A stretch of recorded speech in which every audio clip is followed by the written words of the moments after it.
জানো তো ওইটা ওকেই খাওয়াবো, ওর জন্য চলে গেছে। ও বাবারে, আমি কোথায় যাবো অন্যে। এবার চুপ করে আছে, আর কাঁদছে না।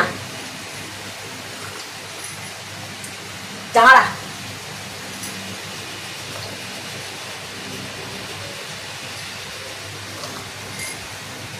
খাবার খাওয়াতে গেলে ওর এত কষ্ট।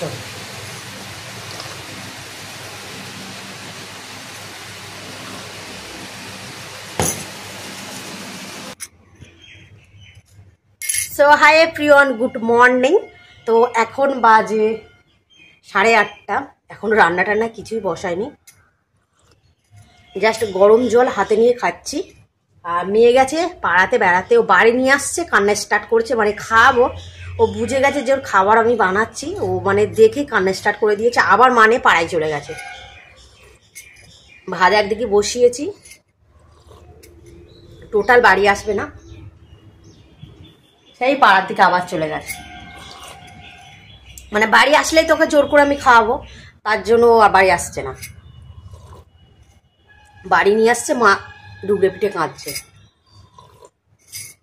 তো আমার গরম জল খাওয়া কমপ্লিট হয়ে গেছে।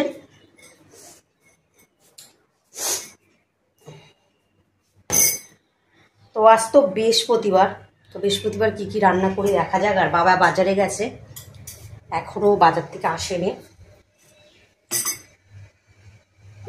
মাম্মামের জল গরম হয়ে গেছে, জল ফুটিয়ে রাখা হয়েছে, ভাত বসিয়েছি। তো জল গরম হয়ে গেছে, চালটা নেই।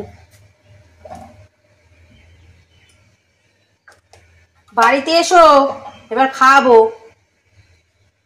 খাওয়ানোর ভয়তে তুমি পাড়ায় রয়েছো, এত দুষ্টু হয়েছো তুমি, তোমার কি বলবো। চলো চালটা বার করে নিয়ে আসি। চালটাল বার করে, আর কি রান্না হয় জানি না, বৃহস্পতিবার তো নিরামিষ। ডাল ডাল হবে, ভাজাভুজি হবে, আর যে বোধহয় চচ্চড়ি মচ্চড়ি কী কমনে হয় দেখা যাক। তো চলো রাখি, মাম্মামকে এখন খাওয়াবো। ও সেই রাস্তার দিকে আছে, ঘুরছে সেই যে রাস্তার দিকে, ভয়তে বাড়ি আসছে না। তো ওকে টেনে টুনে নিয়ে আসি, ওকে তো খাওয়াতে হবে। খাবার কমপ্লিট করা আছে, কিন্তু খাওয়াতে পারছি না, টোটাল বাড়ি আসছে না ভয়তে। যদি খাওয়াই আমি, একটুখানি বাচ্চা দেখে হচ্ছে ও বুঝে গেছে যে ওকে খাওয়াবো, তো তার জন্য। তো সামনে 14 তারিখ আসলে, এপ্রিল মাসের 14 তারিখ আসলে আমার ভাইও আসছে। চলো মাম্মামকে খাইয়ে নি।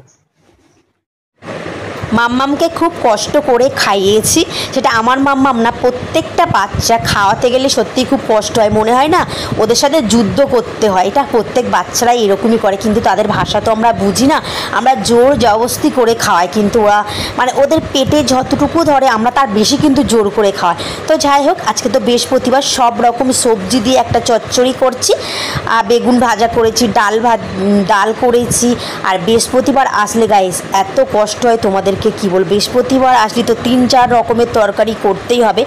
আদার্স অন্য বারে একটা চচ্চড়ি করলাম, কিংবা একটা ভাজা, মাছের ঝোল কমপ্লিট হয়ে যায়। কিন্তু এই বৃহস্পতিবার আর শনিবারটা আসলে যে কি হয় তোমাদের কি বলবো, আমার না ভালো লাগে না বৃহস্পতিবারটা আর শনিবারটা।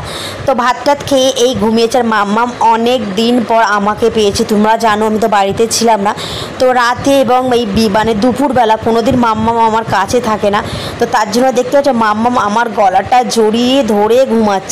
অনেক দিন মায়ের কাছে শোয় না, খুব কষ্ট। আর সত্যি কথা বলতে মেয়েকে ছেড়ে মানে এই দুপুরবেলা রাতের বেলা মানে থাকা যে কি কষ্ট, মানে তোমাদেরকে বলে আমি বোঝাতে পারবো না। কিন্তু কি করব, কাজগুলো তো কমপ্লিট করতে পারে। মাম্মামকে প্যান্ট পরাইনি, যেহেতু কদিন বাইরে ছিলাম, তো প্যাম্পাস পরে না, আর প্যাম্পাস তো সবসময় পরা ভালো না, তো ওখানে বাইরেই ছিলাম, তো 8টা দিন প্যাম্পাস পরানো হয়েছিল। তার জন্য কোল ভাগগুলো কি জানো তো একটু মানে মতো হয়ে গেছে, তো বাড়িতে এসে একদম প্যাম্পাস পরাই না। আর দেখো মাম্মাম ঘুম থেকে উঠে গেছে আর ক্যামেরা অন করেছে। আর অনেক দিন কিন্তু মাম্মাম এর মানে ক্যামেরাতে আনি না, যেহেতু মাম্মাম ওই 2 টাইমে আমার সাথে দেখা করতে তাই চলে আসে। আর এই দেখো আমার মাম্মাম কত হ্যাপি, ও জানো তো ক্যামেরা অন করলেও কিন্তু খুব খুশি, কি সুন্দর হাসে, আর আমার কিন্তু খুব ভালো লাগে। তো চলো এবার একটু নিচেই যাই, নিচেই গিয়ে বাবার কাছে দেই। আর এখনও গাছে জল দিতে হবে, আমার তো টুকটাক অনেক কাজ। এখন আর বসে থাকলে হবে না, এখন একটা একটা সেকেন্ড আমার কাছে মনে হয় 1 ঘন্টা 2 ঘন্টার সমান গাইস। কেন এখন আমার প্রচুর কাজ করতে হবে, প্রচুর খাতা সারতে হবে। মাম্মামকে বাবার কাছে দিয়ে আসবো, দিয়ে এসে খাতাগুলো আমি কমপ্লিট করবো, কেননা কালকে আমার খাতাগুলো জমা দিতে হবে। তো চলো আজকের মতো টাটা, বাই বাই।